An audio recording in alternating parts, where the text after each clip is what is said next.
My brothers and sisters, the mind is one of the greatest gifts Allah has given us. Yet, too often, we allow it to be clouded with negativity.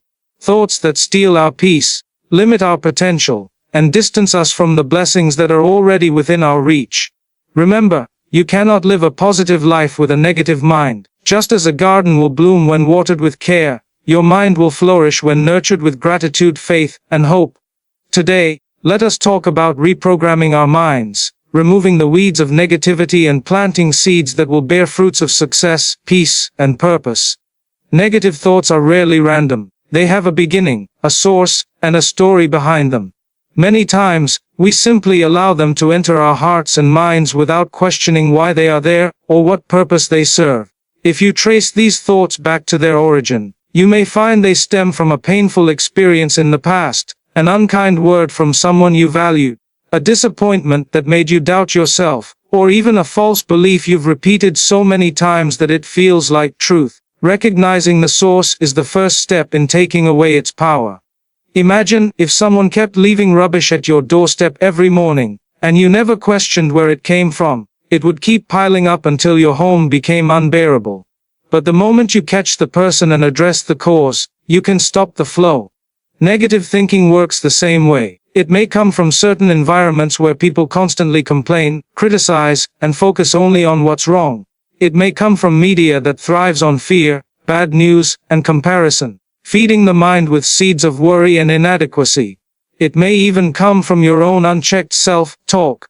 Those quiet whispers telling you that you're not good enough, you'll fail, or you don't deserve happiness. If you never pause to ask, where is this coming from? Those whispers will turn into loud voices that dominate your mind. But when you stop and identify the trigger, whether it's a habit, a person, a memory, or a belief, you suddenly hold the key to change. This awareness is like turning on the lights in a dark room. The shadows lose their power because you can see them clearly. Often, negative thoughts are inherited patterns, passed down by parents, teachers, or society without malicious intent, but they linger because they were never challenged. It's important to realize that, just because a thought feels familiar, doesn't mean it is true, and just because it has been repeated, doesn't mean it must stay. Recognizing the source doesn't always mean you can erase the thought instantly, but it gives you the wisdom to respond instead of react. You begin to understand that not every thought deserves your attention or belief. This mental clarity is what allows you to break cycles of self-doubt, fear, and hopelessness. Once you can see where the negativity is entering, you can begin to shut the door to it, and open the windows to fresh, empowering perspectives that nurture the soul instead of draining it. Gratitude is one of the most powerful tools you can use to reprogram your mind and shift away from negativity. The moment you start focusing on what you have instead of what you lack, your entire perspective begins to transform. It is easy to dwell on problems, to magnify challenges, and to feel weighed down by what is missing. But when you make a habit of looking at the blessings already in your life, you begin to see how rich you truly are. Think about the simple things we take for granted. The breath you are taking right now, the ability to see, to hear, to walk, to think. These are gifts that no amount of wealth can replace. Yet we often overlook them because we are busy chasing things that lie outside our reach. Gratitude shifts your focus from scarcity to abundance. It is like adjusting the lens of a camera. Suddenly, what was once blurred with complaints becomes sharp with appreciation. Science even shows that practicing gratitude rewires the brain to be more optimistic and resilient. In faith, gratitude is not just a good habit, it is a command.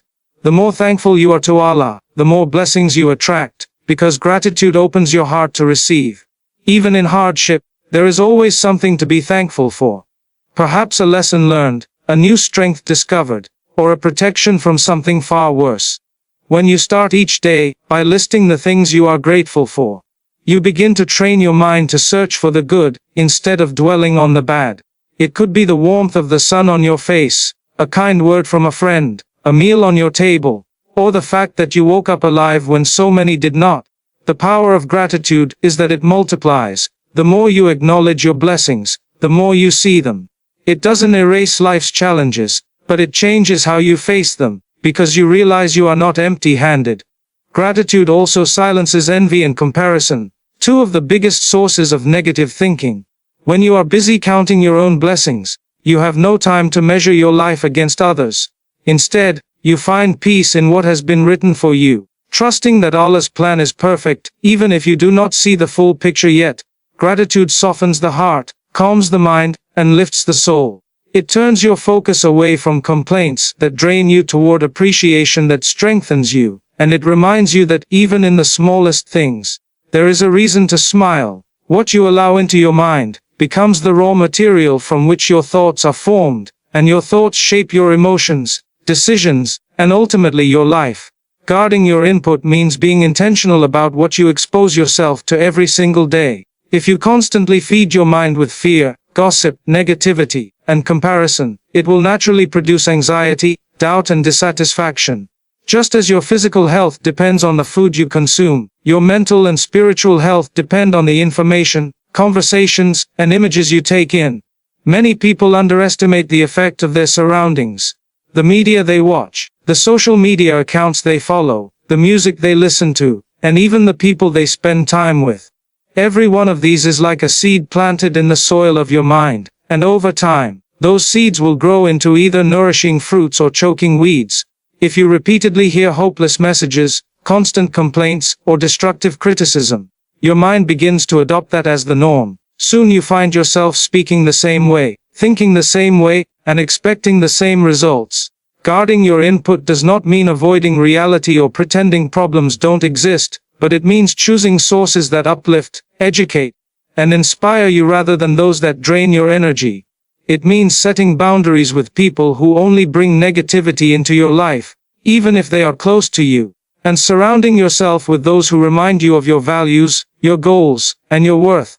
It also means being mindful of entertainment choices, because what you watch or listen to often lingers in your subconscious long after the moment has passed. Replacing harmful input with beneficial content is like replacing junk food with nutritious meals. Over time, your mental state becomes stronger and more resilient. Instead of scrolling endlessly through feeds that stir envy or comparison, choose to read, listen, or watch things that teach you something new or deepen your faith. Instead of spending hours in conversations that center on complaints, join discussions that focus on solutions, growth, and gratitude. Even small changes in your daily input can have a profound effect on your mindset.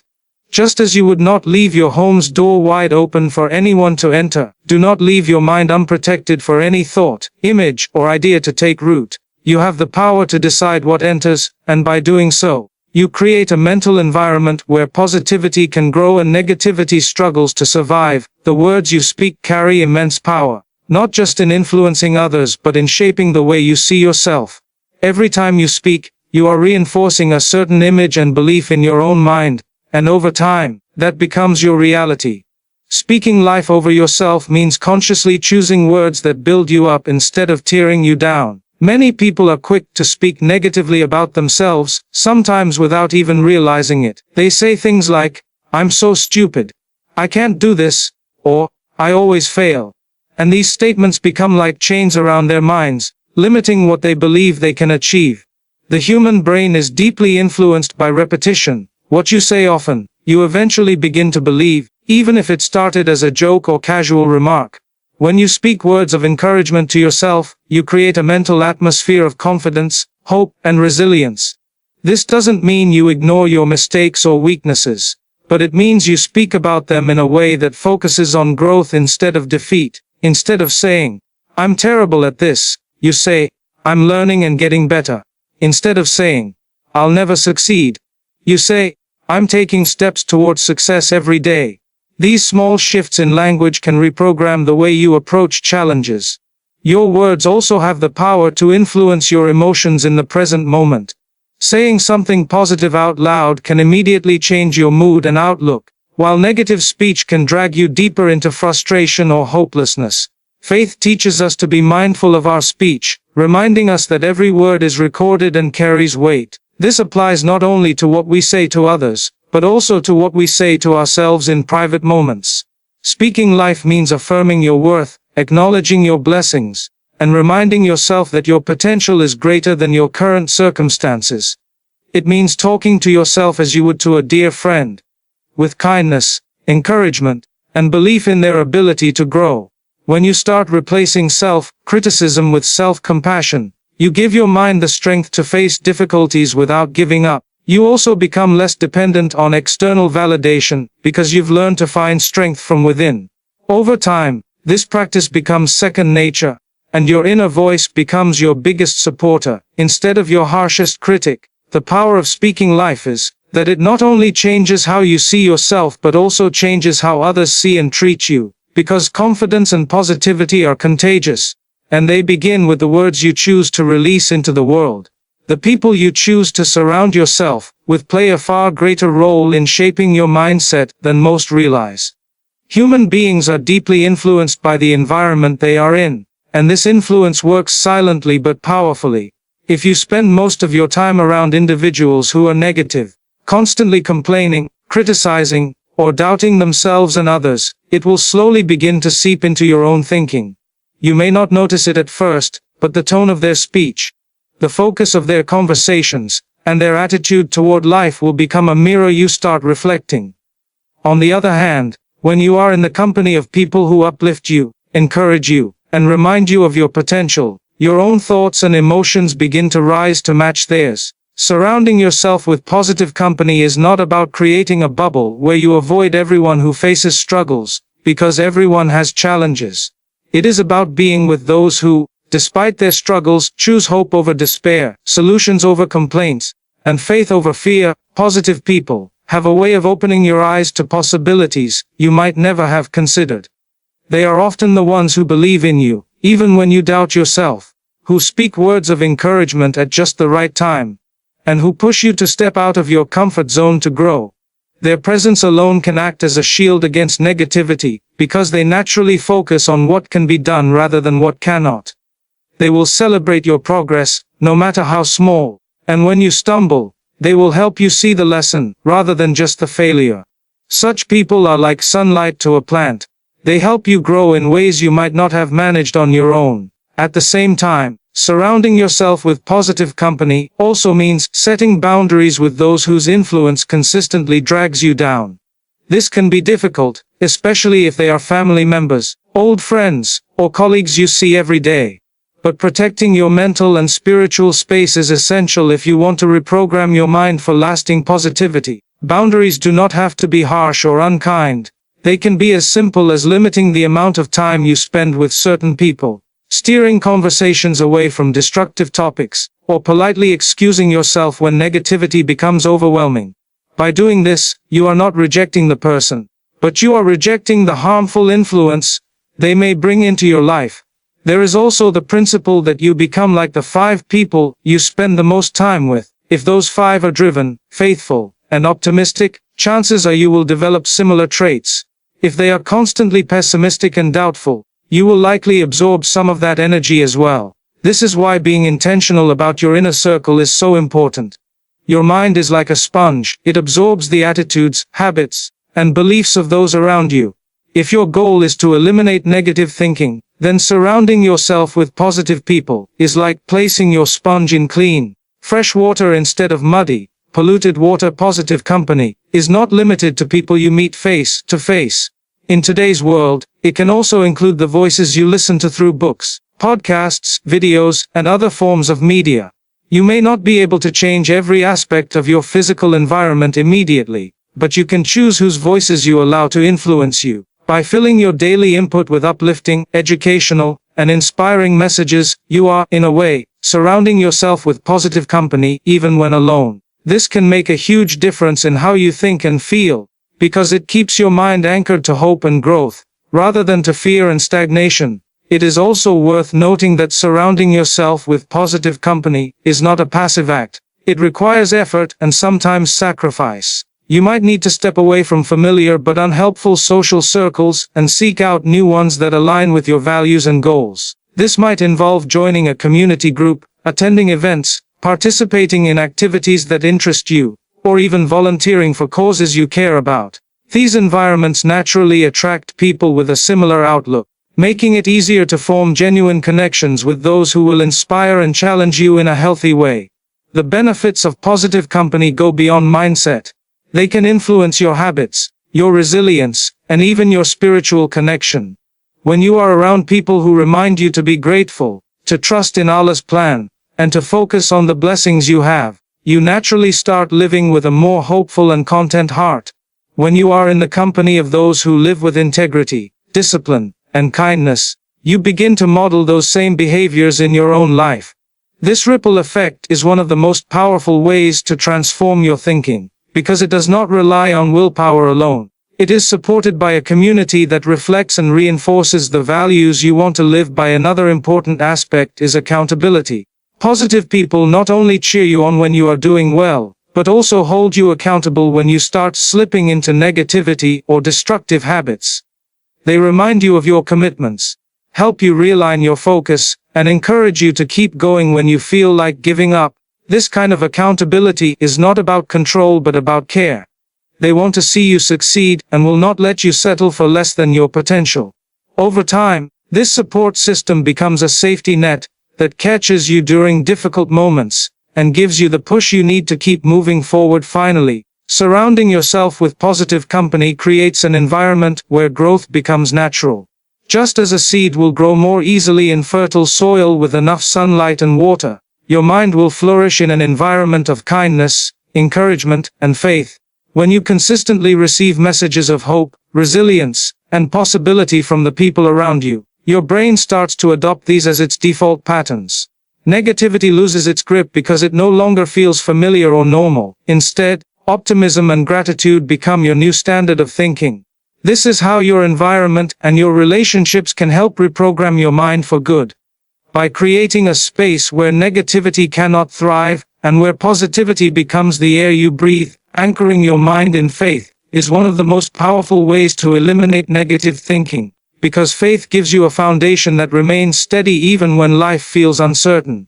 When your mind is rooted in trust in Allah, you begin to see challenges, delays, and even losses through a different lens. You no longer view them as random acts of misfortune, but as part of a greater plan designed for your ultimate good. This shift in perspective immediately weakens the grip of fear, worry, and hopelessness, because you know that everything that happens, whether it feels pleasant or painful, is within the perfect wisdom of your Creator. Faith offers a sense of security that nothing else can match. People may fail you, circumstances may change, but Allah's mercy, power, and knowledge remain constant. Anchoring your mind in faith means that your first reaction to difficulty is not panic but prayer. It means when a negative thought enters your mind, you measure it against the promises of Allah, and you remind yourself that He has said, "Indeed, with hardship comes ease." This remembrance acts like a filter that stops negativity from taking root. Instead of spiraling into, "What if everything goes wrong?" your mind learns to say, "What if this leads me to something better?" Faith does not remove challenges from life, but it gives you the strength and patience to face them with dignity and hope. When you anchor your mind in faith, you understand that trials are not punishments but opportunities to grow in patience, gratitude, and closeness to Allah. A mind anchored in faith is also less vulnerable to the noise of the world. In a time where countless voices are trying to tell you who you should be, what you should fear, and what you should chase, faith keeps you grounded in what truly matters. You stop measuring your worth by material success or the opinions of people, and you begin to measure it by your sincerity, your efforts, and your obedience to your Creator. This shift frees you from much of the anxiety and comparison that fuels negative thinking. When your ultimate goal is to please Allah, you realize that temporary setbacks and disappointments are just part of the journey, and not a reflection of your value. Anchoring your mind in faith also means turning regularly to the practices that strengthen that faith. This includes daily prayer, reciting and reflecting on the Quran, making dua with sincerity, and engaging in remembrance adur. These acts are not just rituals, they are nourishment for the mind and soul. They fill your heart with light and clarity, making it harder for darkness and doubt to take hold. When you fill your day with moments of connection to Allah, negative thoughts find less space to grow. They are replaced by reminders of His mercy, His power, and His promises. Even something as simple as starting the day with a sincere supplication can set the tone for hours of calm, focus, and optimism. Another way faith anchors the mind is by giving meaning to hardship. Without faith, struggles can feel pointless and overwhelming. But with faith, you know that every moment of patience is rewarded, Every tear is seen, and every difficulty carries wisdom even if you cannot see it yet. This understanding transforms the way you think. You stop asking, "Why me?" and start asking, "What can I learn from this? How can this bring me closer to Allah?" This mindset reduces the emotional weight of trials and replaces it with a sense of purpose.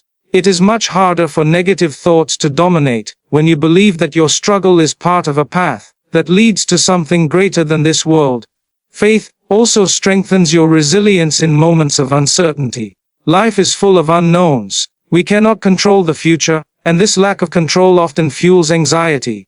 But when you anchor your mind in faith, you learn to hand over that control to Allah. You take the necessary steps, make your best effort, and then trust that the outcome, whatever it may be, will be what is best for you. This trust lifts the burden of overthinking and constant worry. You no longer feel the need to micromanage every detail of your life, because you know that the one who controls the universe is already managing it perfectly. This kind of surrender does not make you passive, it makes you proactive without being consumed by fear of failure. Anchoring your mind in faith also involves being mindful of the company you keep and the voices you listen to. People who constantly feed your doubts or question your values can weaken your faith over time. Surrounding yourself with those who remind you of Allah, encourage you to do good, and share words of hope reinforces your mental anchor. Faith grows stronger in environments where it is nurtured, and a strong faith naturally repels the seeds of negative thinking. In moments when your own strength feels low, the reminders from others can be the rope that pulls you back toward clarity and trust. It is also important to understand that anchoring your mind in faith is a daily process, not a one-time event. Just as a ship must constantly adjust its anchor to remain steady against changing tides, you must consistently return to your source of strength to stay grounded. There will be days when your faith feels unshakable and days when it feels fragile. On those weaker days, the practices you have built, prayer, remembrance, gratitude, act as your safety net. They prevent you from drifting too far into negativity, even if you feel weighed down. Over time, these habits become part of your identity, and your default response to difficulty becomes rooted in trust, rather than despair. One of the most profound effects of anchoring your mind in faith is that it changes your internal dialogue. Instead of speaking to yourself from a place of fear, you begin speaking from a place of trust. Instead of thinking, "I can't handle this," you think, "With Allah's help, I can endure this." Instead of focusing on everything that could go wrong, you focus on what could go right, and even if it doesn't go as planned, you trust that it will still lead to something good. This shift in self-talk has a powerful effect on your overall mental state, making it much harder for negativity to dominate your thoughts. Finally, when your mind is anchored in faith, you carry a sense of peace that is not easily shaken. Even when the world feels chaotic, you have an inner calm because you know your life is in the hands of the one who knows you better than you know yourself. This peace does not mean you never feel sadness, worry, or frustration, but it means those feelings do not control you. They pass through like clouds, while your anchor holds firm beneath the surface, keeping you steady and clear-minded no matter how strong the winds of life may blow.